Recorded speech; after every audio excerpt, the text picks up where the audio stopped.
Welcome to the Masculine Psychology Podcast, where we answer key questions in dating, relationships, success, and fulfillment, and explore the psychology of masculinity. Now, here's your host, world-renowned therapist and life coach, David Tian. Welcome to the Masculine Psychology Podcast. I'm David Tian, your host. In the previous episode, we were looking at the therapeutic value of martial arts, and I covered 4 points about the virtues, especially perseverance, integrity, and self-control that are embedded in traditional martial arts and that are carried over in, I don't know what to call it, respectful martial arts, whether they're MMA, Muay Thai, BJJ, or something along those lines. And the second point being the importance of skill over raw talent or raw athletic abilities. The third as a way of instilling a habit or practice of facing your fears and facing danger and risk. And then the fourth is the importance of a long-term training and discipline and the rewards that come with that.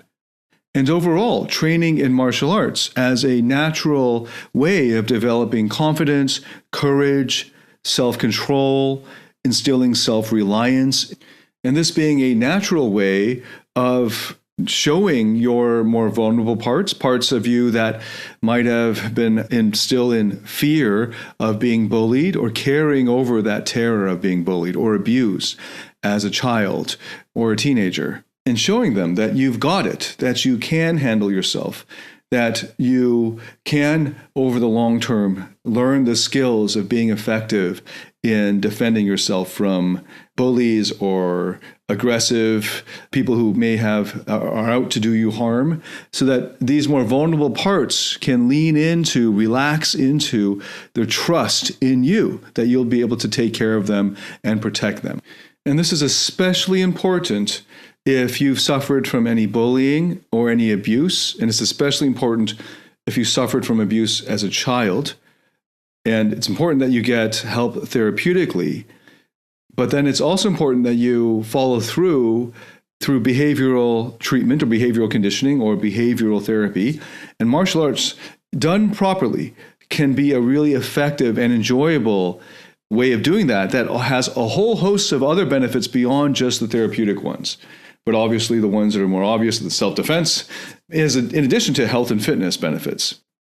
Now, in this episode, I want to nuance it even more and develop this even further. So, assuming you have started your martial arts journey, some of the parts that you have that resist starting it might be those that are afraid of violence or aggression. So in the last episode, I addressed the crucial distinction between aggression and assertiveness. That's important, so you want to review that in the last episode. That it is important to point out to them that you can be somebody who is or could be physically dangerous, so in the sense of that you could defend yourself lethally if needed, but also at the same time be a person of compassion, of connectedness, of calm, of clarity. That it's both and, not either or.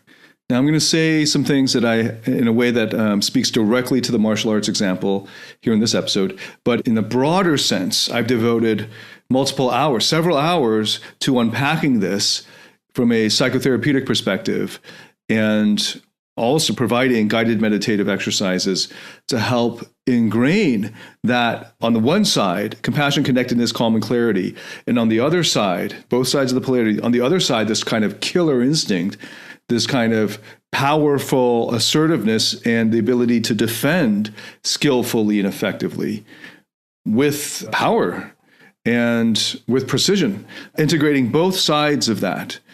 I've created psychotherapeutic processes for this in my course, Rock Solid Relationships and Masculine Mastery. You can get that separately, or you can get it as part of the Platinum Partnership. And so I devote several hours and multiple modules to this because it's so important, especially in the context of an intimate relationship for the man or for the masculine side of the relationship.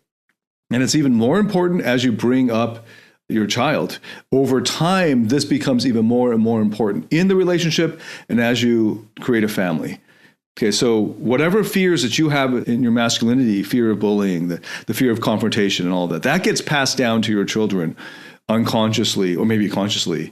So you got to pay attention that the consequences are not born just by you, but also by your children who will be looking to you as the main model for their view and the worldview of how the world works and or their place in it and how to be in it. So there is a way to be both warrior and someone who's full of compassion and connectedness and calm and clarity. And this highlights a common myth that I especially heard in the 80s as a kid growing up, being a martial arts enthusiast back then. But even now, among those who are in kind of maybe in the New Age movement or from some psychotherapists who think that martial arts is about violence or it's about this kind of out of control aggression. Violence or out of control aggression. That's actually not martial arts. That might just be street fighting or just fighting. And there are some forms of this that you could train in, I suppose, that just train you to be just aggressive against, just like all out aggression against a mugger or something, which if you have no skills at all is better than nothing, I suppose. But it's even better to have skills that you can control, like skills under your control. So that martial arts, by definition, is the opposite of out of control. The whole art part of it, the whole skill part of it, is that they're teaching you to be in control. And the aggression, depending on how you define it, the way I'm defining it as opposed to assertiveness, is not a necessary part of it. And in fact, if you become angry and you become full of rage, and you're fighting somebody who has some skills, and maybe even just who's a little calmer than you, you're going to open yourself up to all kinds of counterattacks and just get sloppy. And there's so many examples of this in pro fighting, of the counterproductive results of losing it, of becoming full of rage and anger and being out of control. Being out of control rarely, if ever, serves you in a real fighting situation unless you have no skills and you're just out and out aggression is all you've got going for you, which can just scare your opponents or the mugger or whatever and scare them off or just overwhelm them by surprise. But that's not a great strategy in the long run, and that's not what martial arts teaches. The whole point of martial arts is that it's an art that involves training and practice and skill. So it's actually teaching control. So it's not out of control violence or aggression. It's just putting that myth aside. And if you're still curious about what martial arts might be and what you could get out of it, that's what I focused the last episode on. So go to that. But I do want to point out, I have therapeutic processes and have created multiple modules of multiple hours of material unpacking this dynamic in my course, Rock Solid Relationships and Masculine Mastery. Okay, so I've got 3 points to share here with you, and I'm just dive right into the first point. I'm going to be focusing on, in this, as an example, this case, pro fighters, because it's the most stark when it comes to them and their career. But there are many people who will resonate with this, who are in business, or maybe in sports or arts or music, and they might have a similar problem that they've discovered in their approach to the activities of their career. But with pro fighters, it's really a catch-22. So I'm going to focus on them, but to a certain extent, this might be true of you if you're in some other field or industry.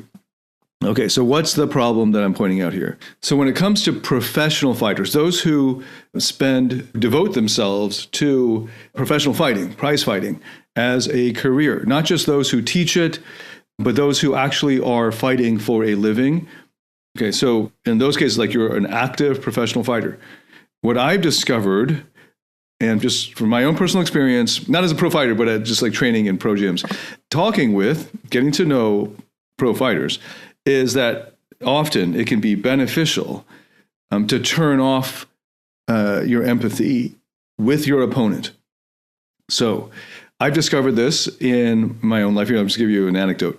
When I first started training in a more serious manner in Muay Thai, so more serious in the sense of not just hitting pads and kicking or hitting the bag, but also sparring, like sparring pro fighters or those who compete regularly, is that I was, in general, had a kind of knee-jerk empathy. So I already become a therapist is one of the main things that I do during the week. And I'm constantly entering empathy as a default state. And I discovered this when a one-on-one trainer that I had, best trainer so far in my life, And we'd spar, and of course he'd bring his level down to me to match mine. And I would, if I get a clean hit, I would just automatically say, "Oh, sorry, man." So I'd hit him, punch him in the face, and "Oh, sorry," almost like a knee-jerk reaction. And he would just keep saying to me, "You don't have to apologize for a clean hit." And then say, "Oh, sorry." I say, "Sorry again." And then I screw that up. So I'm just like constantly, but I'm effective. I'm staying calm relatively and collected. And that was part of something we trained, to not have a panic reaction when someone catches my kick. And so that's something we trained over. And so that's something I discussed in the previous episode of training perseverance, facing your fears of getting slammed down on the ground, and so not panicking. And then just also training out of you the reflex reaction of flinching when you have a punch coming right at your eyes. So we train that. But then I have this other psychological reaction of apologizing whenever I hit somebody in the face. And then just being in a kind of, bro, hey, let's have some fun here. And that's great if it's just sparring and light sparring, especially. The other guy feels a lot safer if I'm apologizing every time I hit him. But then I was told in between rounds, turn off your empathy, David. Turn off your empathy. Because they actually don't want that. What they want is just, you want to have a kind of neutral. You don't want to be angry and no aggression and no hatred or any of that against your opponent. That can be counterproductive because you're just going to swing wildly and you're going to rush in and open yourself up to a counterattack. But then you also don't want to be like, hey, let's hug it out too much. Like, that was my thing. Like, it was more like almost like a bonding experience, having fun with all of these guys. Just like, especially in BJJ, like, hey, that was fun, you know. And with BJJ, it's almost easier because when you have you're now in a dominant position, you're applying the choke. You can do it slowly. And just, you could also say, you better tap, you should tap. So the kind of thing I would say, because I don't want to actually put this guy out, right? So I'm giving him lots of opportunity to tap. And I appreciated it when the other guy said that before he applied a leg lock or something. That takes a little while, a few seconds too late probably for a beginner to register that I'm in trouble. So they give me a warning like, okay, you need to tap now. I appreciate all that. But when it comes to a pro fight, I've discovered just through my level of basic beginner sparring that it's actually counterproductive to have too much empathy. So I was then having to practice turning off my empathy. And you know what? It didn't feel that great. I didn't like that so much. I didn't enjoy the sparring as much. But I did learn to tone it down, to turn it down. And it helped when we were just focusing on leg attacks and body attacks. Because I don't know, I just have more of a reaction to punching somebody in the face than I do of leg kicking them or something. So we were learning to turn up the intensity on the legs and body, and then trying to match that, getting up to 50% from, let's say, 20% strikes to the face. And I'm still working on that, just working on turning off the empathy for 3 to 5 rounds for that day. And I just like reflecting on that, and then just doing a lot of research into what happens with pro fighters is just pointing out that the fighter can't get away from that. You want to just kind of be a neutral machine almost, right? Like, you're now not going to be, this is when you enter the ring, it's not a sparring situation anymore. And in a pro MMA fight, you could actually kill someone if you go too far and the ref doesn't stop you. So having the calm, clarity and wherewithal and that kind of peace of mind, state of mind, to when you see your opponent is out and not responding before the ref does, of not putting in those final killer blows. This is a lot more common, by the way, it seems to me, in Asian fighting contexts, like 1FC or in old-fashioned Muay Thai. I don't know if I shouldn't say old-fashioned, but traditional Muay Thai, than it is in the UFC, which has a lot more of the toxic machismo in it. That kind of restraint on the part of a fighter at the end of the fight when there's a knockout or a submission. But that is a necessary part of fighting, because pro fighting is actually emulating a real fight for real. And that's part of the reason we like to watch it, because that's the closest we can get as spectators to a controlled fight. So this is something that I know that plenty of new age pacifists and some bleeding heart therapists won't understand. And I think part of it, like I explained in many episodes, part of it has to do with their own shadows that they have not come to understand or integrate more deeply. But this is a real problem for pro fighters. Now, if you're in business, you might think you're in the same situation. And that's the situation of a client that I had named Donald. And I'm going to tell you more about Donald towards the end after I go through the 3 points. But in business, he thought he couldn't let up, that he had to have that killer instinct to go for the blow, go for the jugular, and not point out the advantages that he sees and the disadvantages in his competitors, and to just go for it and wipe the competitors out. And then he was wondering why his personal life was a mess, and that in his coming up to 50 years old, he had still not found fulfillment or peace despite all of this worldly success he had accomplished. And pro fighting is, you can look at it as a sport. And in that sense, being a professional footballer, especially American football, where you're running into each other and tackling each other, it's a very confrontational sport. And if you have too much empathy, it might make it very difficult, especially if you're on the front line of attacking or defending. It might make it difficult to take out the person opposite you, the opponent.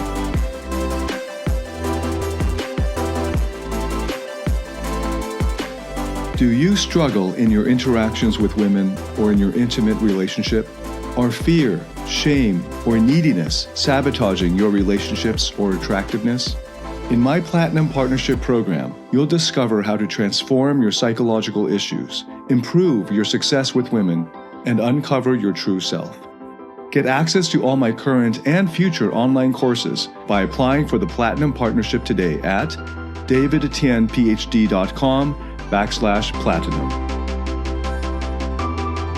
So this leads into the second point, that often, what I've discovered, often it has been beneficial to create an alter ego for the pro fighter. And the alter ego is like another name. That's why almost always you have fighters who do very well, who have like this middle name that they're known as. And then Bruce Buffer shouts it out in the middle, right? And that becomes like your alter ego when you walk in that ring or the octagon there, right? Like you become this other character and allow that character to take over. And it's really beneficial that way to kind of offload this anger and to make it okay with this alter ego to take that role. You'll find this same thing in sports, in arts, especially in music. You know, we know a lot of these alter egos names, like Sasha Fierce for Beyonce. In a way, Beyonce is a sort of, just like that one word is a kind of alter ego, I'm sure, versus the person she is at home with her kids or whatever, right, with her husband. Almost always, these guys have another. Eminem is an alter ego, right? So Prince is an alter ego. So there are many of these, and if this is part of your job, it might be beneficial for you to get that separation between your private life and the public face of what you need to do, especially if you're a pro fighter, because you need to turn off the empathy if you're somebody like me, or maybe tone down the anger and aggression to have a kind of neutral alter ego to take over that fight. And from an IFS perspective, this is a part that you're allowing to fully inhabit this role. And it might even be multiple parts that are working together for the 5 rounds or the 25 minutes or the 1 hour, depending on what fighting sport you're in, to kind of take over. Now, the beautiful thing about alter egos is you know that it's an alter. You know that it's not your true self. What is toxic for false selves, and I've done many videos many years ago on this, is that, especially in pickup, people develop alter egos. Like I had one called the Rake. In fact, I had a URL called Asian Rake because that was just on a whim. I just liked the character of the Rake, the persona of it. And that was my main one. I wasn't the only one. I had a charismatic, I had a dandy, I had all kinds of other personas that I was working on and that I developed. But the Rake was sort of like a default. And what's dangerous in the pickup context is that you think that is you now, because it's either the Rake or whatever your pickup persona is, this confident, suave, dashing, or however you look at charming, charismatic you, versus the nerdy, awkward, socially anxious you.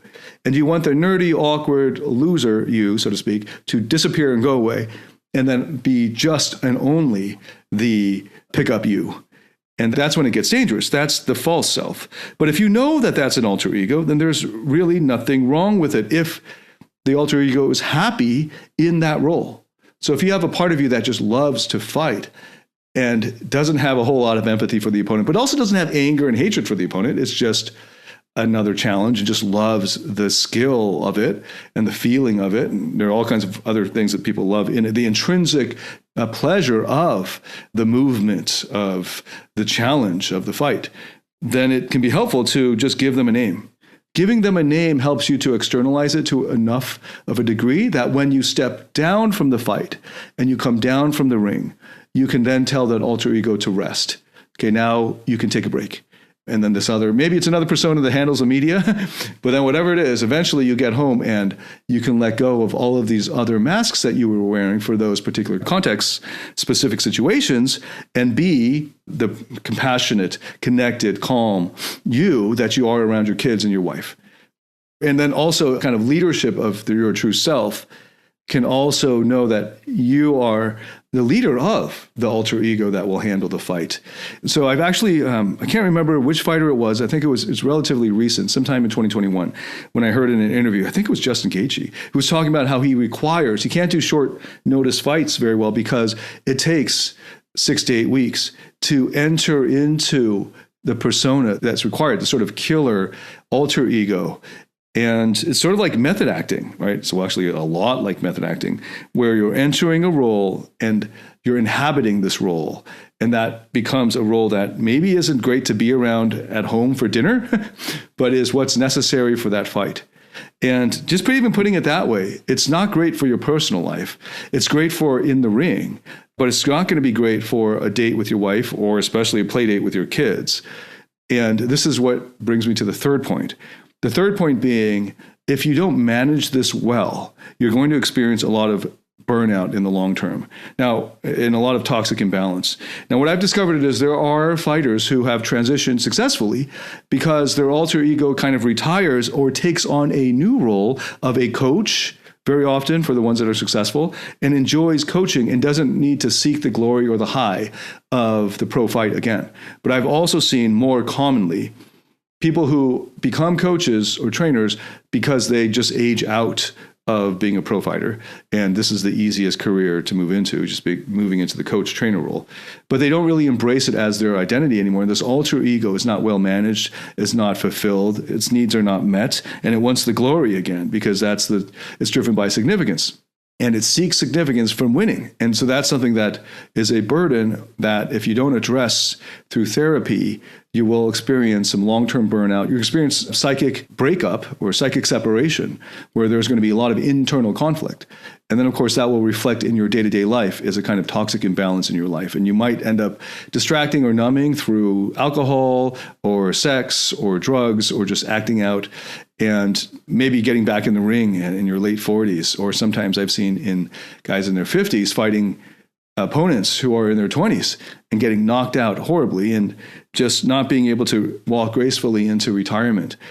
And the result is this long-term burnout if you're not managing the persona. And so layers to this, right? So each of my points is a layer. The first layer is just recognizing that it is not helpful to bring especially therapist parts into the ring, into a professional ring, but also any parts that are feeling a lot of empathy, but that we need the empathic parts in our day-to-day lives to find happiness and fulfillment and joy and peace and calm and love. So it is not practical to walk around all the time with the mindset of a pro fighter.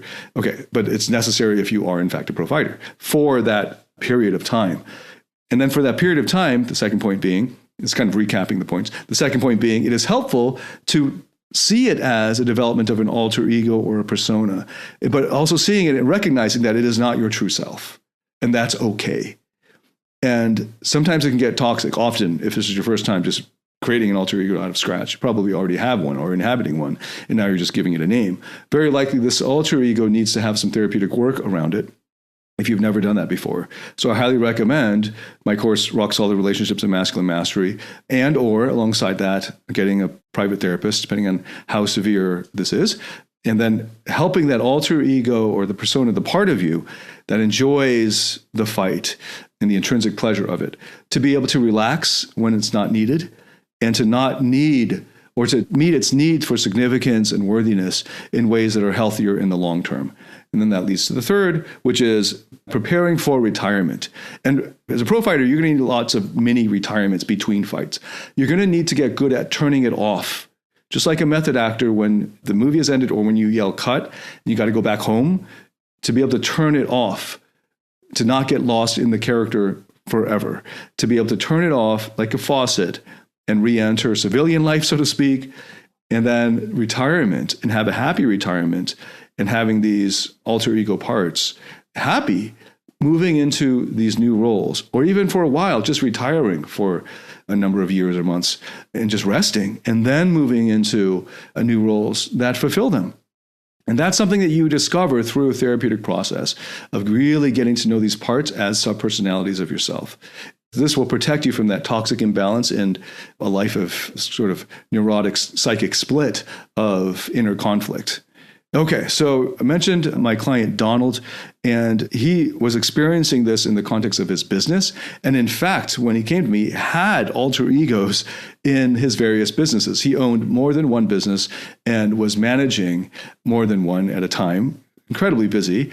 And when we started the therapeutic work, it was around the fact that he never had a successful relationship. They just never worked out. And he had this kind of avoidance strategy around them. And that's what led him to seek me out. Our first sessions were very difficult for him in between sessions, because what he discovered is, because he's so bright and so gung-ho and relatively open-minded to go with it, he would experience a lot of compassion for his parts, but then he'd have backlash from these protector parts who were afraid that he would take this empathy into his day-to-day life after the session, and they couldn't allow any kind of slack. They couldn't allow any kind of relaxation, because their fear is if they relaxed, then they would lose their competitive edge. So a big part of what we did was just earning their trust. Then we moved away from the vulnerable ones and focused on these protectors who, when we first started, the first couple sessions, were in the background because they fully bought into intellectually the benefit of this in their personal life, especially in the relationships. They wanted to have a steady source of sex that came from a relationship, but then they didn't want the vulnerability that comes along with that, hence the avoidance strategy later on in a relationship. So then instead, focusing on them and getting to know their fears and insecurities, and ultimately it goes back to insecurities about worthiness. And so we've addressed a lot of that in many of my episodes on entrepreneurs, on achievers, and that's where that is. And it has this connection to pro fighters quandary, but it's a lot actually easier and more straightforward to address, because these are achiever parts, entrepreneurial parts that have their worthiness tied up with their accomplishments and don't believe that they have any worth outside of what they can do for others or create in terms of business. And then if you have achiever parts that are akin to these business parts in my client Donald, it'll be similar. But for pro fighters, just pointing out, for a pro fighter, you're literally getting paid to fight somebody, and you really have to turn off that empathy in order to react quickly. And it's even harder for pro fighters, is what I'm pointing out. That's why I'm dedicating this episode to them. And so for them, the question is how they can transition these fighting parts, warrior parts, into a graceful retirement or into a graceful long-term role that will be more fulfilling and sustainable. But for Donald, what we did was just really focus on these protector parts around his business and entrepreneurship. And as they were able to trust Donald more and more over the months, he was able to relax a lot more. And then the material in Rock Solid Relationships really kicked in to help him see the benefits of love and joy, and that requires vulnerability, so that they could buy into relaxing enough to allow Donald to love them, actually, and for them to feel that they are loved, not just for what they can do, but just for the fact that they are, that they exist. And as they were able to take that in and really have that sink in for them, the more and more they were able to relax into being vulnerable in an intimate relationship. So now Donald is in an intimate relationship and is very happy with a girlfriend in their relatively early stages of the relationship. But it's really nice to see how, when he's feeling those avoidant urges of clamming up and not sharing, he's able to speak to those parts that are doing that and let them remind them that he's there, that he loves them, that they don't need to feel insecure about their worth, and then they're able to relax again. And it's a process over time, but it's going well for him so far, and he's got the tools to continue to grow in that area. So in the next episode, we're going to be covering how to best enjoy life, or what I call the art of loafing, and the importance of having leisure and the art of living, what living really means. So if that intrigues you, because it's sort of it leads in from, okay, so I got these fighting parts, but is fighting and struggle what life is really about? Is that going to lead to a life well lived? Well, that is a very good question, and the question of our next episode. So come back to that. Come back to the next episode to explore that with me. And if you like this episode, please share it with anyone that you think would benefit, and give us a rating on Apple Podcasts, and subscribe to this channel on whichever platforms you like. And I look forward to welcoming you to the next episode. Thanks so much for listening. David Tian signing out.